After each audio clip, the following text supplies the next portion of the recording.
Bonjour à tous et bienvenue dans votre émission Le Talk Show de Tamara. Le Talk Show de Tamara, c'est l'émission qui met en valeur ceux qui entreprennent, créent de la valeur et innovent dans nos territoires. Aujourd'hui, nous sommes dans la province du Haut-Ogooué pour ce premier épisode et nous irons à la rencontre d'un entrepreneur incroyable.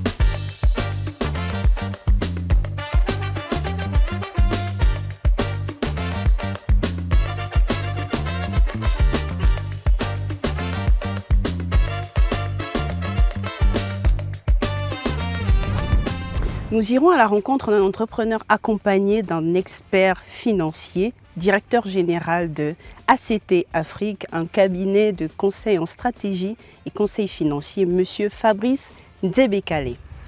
Bonjour Fabrice. Bonjour Tamara. Bienvenue à la ferme de Tito. Merci, c'est magnifique comme endroit. Bien sûr, et on va analyser avec toi les enjeux de ce secteur pour le développement économique du Gabon. Pourquoi aujourd'hui l'agriculture représente une opportunité de diversification de l'économie gabonaise? C'est simple, le Gabon importe pour se nourrir plus de 400 milliards de francs CFA de partout, du Cameroun, du Congo, de France, des États-Unis et d'ailleurs.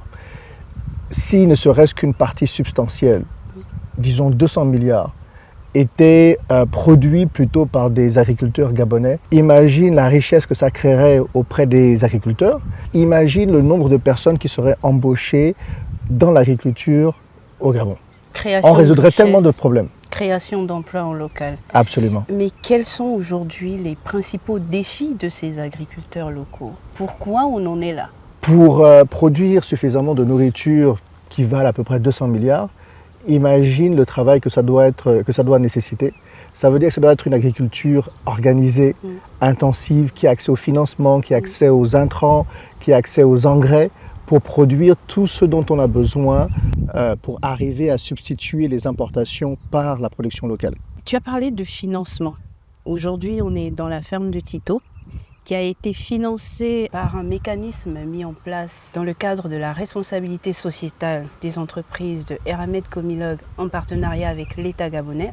C'est un fonds d'amorçage qui accompagne des entrepreneurs locaux. Selon toi, quels sont les modèles qu'on doit mettre en place pour booster, justement pour accompagner ce développement? Non, ce que Comilog pourrait faire, c'est que elle pourrait passer vers un modèle un peu plus spécialisé en se disant je veux mettre l'accent sur le secteur agricole, donc sur les fonds que j'alloue au fonds d'amorçage ou au fonds de développement et de croissance, je vais allouer une part plus importante que maintenant au secteur agricole. Je vais accompagner mes financements de renforcement de compétences et d'assistance technique des agriculteurs que je finance pour avoir un impact encore plus grand. Tu es directeur général du cabinet panafricain ACT Afrique, cabinet de conseil en stratégie et financier. Aujourd'hui, si j'ai un jeune qui veut se lancer dans le secteur agricole, est-ce que le cabinet ACT Afrique l'accompagnerait et si oui, comment? La réponse la plus simple, c'est oui. On le fera avec plaisir. On accompagne les entrepreneurs dans la structuration, le montage de leurs projets, mais également dans la mobilisation de financement pour les aider maintenant à mettre en œuvre leurs projets. Et donc nous sommes ouverts, nous le faisons à l'étranger et depuis un peu plus récemment, nous le faisons également au Gabon. Ah, très bien. Ton dernier message pour intéresser les jeunes au secteur agricole. On a besoin d'une main-d'œuvre renouvelée dans ce secteur, mais pour plusieurs raisons, peut-être que tu nous diras, les jeunes ne sont pas très intéressés à s'investir là-dedans. Quel serait ton message d'encouragement ou de... Voilà. Alors moi je dirais que à l'adresse des jeunes qui hésitent à se lancer dans l'agriculture, je vais leur dire n'hésitez pas. L'agriculture c'est un business. C'est pas plus difficile, c'est pas plus facile qu'un autre business, mais c'est un business. Il ne faut pas l'aborder comme si c'était un projet philanthropique ou en modèle ONG ou association. L'agriculteur est là pour gagner de l'argent, c'est un agripreneur, comme les entrepreneurs dans tous les autres secteurs. Donc, lancez-vous dans l'agriculture en voulant gagner de l'argent. très beau message. On va rencontrer justement quelqu'un qui gagne de l'argent avec de l'agriculture. On y va? Allons-y. Tito, c'est son petit nom. Monsieur Lairé Mouniala est un entrepreneur local qui fait donc l'agriculture. L'agriculture est un secteur stratégique pour notre pays aujourd'hui, pour la diversification de l'économie, la sécurité alimentaire et bien évidemment l'innovation. Il a été accompagné grâce au fonds d'amorçage de Eramet Comilog en partenariat avec l'État gabonais. Et aujourd'hui, nous allons découvrir les activités de Monsieur Tito. Bonjour Tito. Bonjour Tamara. Comment vas-tu? Bien, merci. Tito, comment ça va? Ça va bien. Alors, merci de nous accueillir dans ta ferme. Tu vas nous raconter un peu l'histoire, comment tout ça a commencé, qu'est-ce que tu fais ici et on va échanger. D'accord. Alors dis-nous Tito, comment tu as commencé ton activité agricole?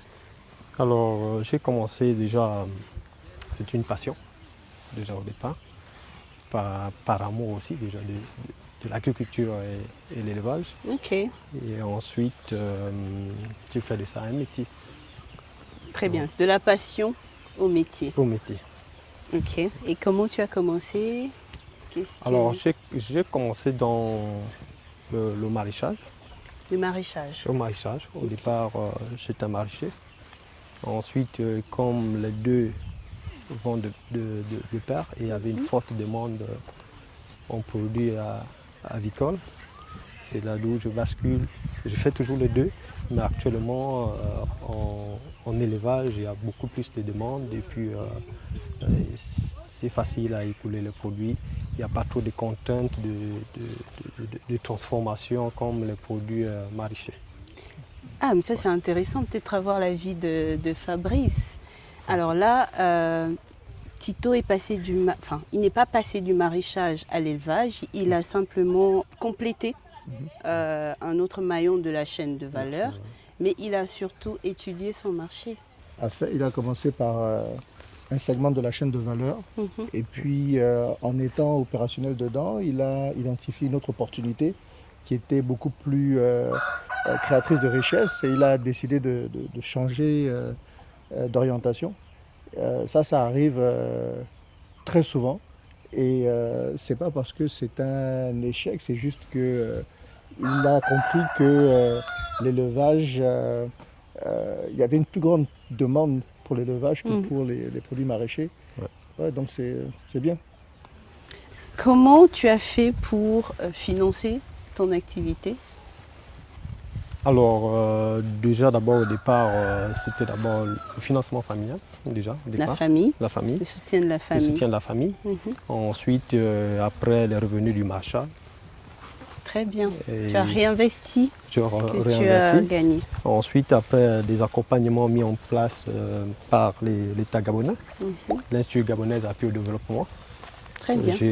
J'avais bénéficié d'une formation en 2012 dans le domaine quand je sollicitais de basculer en élevage. D'accord. Donc, Encore un élément important, la formation. Ouais. Alors, est-ce que tu as bénéficié d'un autre accompagnement financier? oui, en 2025, j'ai bénéficié du fonds d'amorçage mis en place par la Comilog et l'État gabonais et qui m'a permis aujourd'hui de renouveler un bâtiment Très bien. d'un effectif de 3000 poules pondeuses.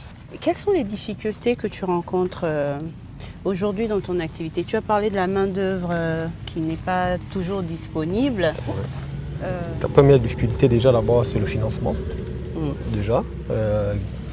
Aujourd'hui on va dire grâce au programme mis en place par la Comilog, les banques acceptent d'accompagner. Mais depuis que j'ai commencé cette activité, depuis 15 ans, aucune banque n'a jamais voulu accompagner dans ce domaine.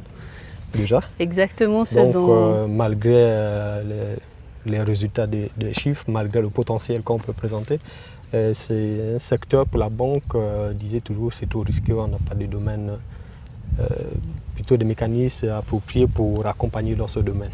Donc c'est la première difficulté.